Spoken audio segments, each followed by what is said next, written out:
যদি আমার অজান্তে কোনো ভুল হয়ে থাকে তার জন্য আমি বারবার আশা করতে আমি মনে হচ্ছে কিন্তু উনি বোধহয় এখনও ক্ষমতা আছে।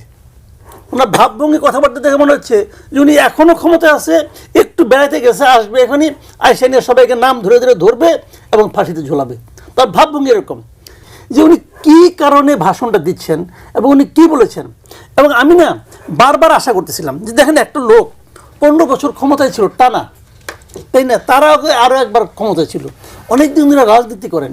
আমার ধারণা ছিল উনি তো রাজনীতিটা বুঝেন।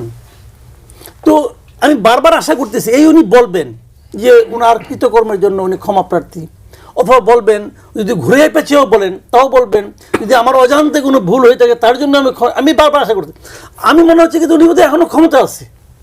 ওনার ভাবভঙ্গি কথাবার্তা দেখে মনে হচ্ছে যে উনি এখনও ক্ষমতায় আছে, একটু বেড়াতে গেছে, আসবে এখনই আইসা নিয়ে সবাইকে নাম ধরে ধরে ধরবে এবং ফাঁসিতে ঝোলাবে। তার ভাবভঙ্গি এরকম। বাংলাদেশের অধিবাসী তো বাংলাদেশ থেকে আসছে, এদেরকে খোঁজার জন্য অনুবীক্ষণ যন্ত্র দরকার নাই, দূরবীনও লাগবে না। এটা খুব স্বাভাবিক যে এই ধরনের একটা ঘটনা যেটা ঘটছে এটা অনেকের কাছে অনাকাঙ্ক্ষিত, আমার কাছেও অনাকাঙ্ক্ষিত, এটাকে আপনি নাশকতাও বলতে পারেন, কিন্তু তারপরেও এটা ছিল অবধারিত। এটা আমার বিশ্লেষণ যেরকমভাবে এই পুরো জিনিসটা এটা নানা ধরনের ব্যাখ্যা হতে পারে।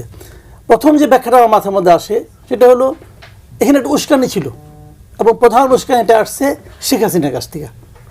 এগুলো আমার বিবেচনা। শেখ হাসিনাকে এই সময় এই ভাষণটা দিতে হবে, কেন 6 মাসের মাথায়। আপনি বিশ্বাস করবেন আমার জীবনের কঠিনতম কাজটা আমি গতকালকে করেছি, গত রাতে এই শেখ হাসিনার 47 মিনিটের ভাষণটা আমি শুনেছি। এটা আমার কাছে মনে হয়েছে যে এত কষ্টকর কাজ আমি গত কয়েক মাসে আর করি নাই।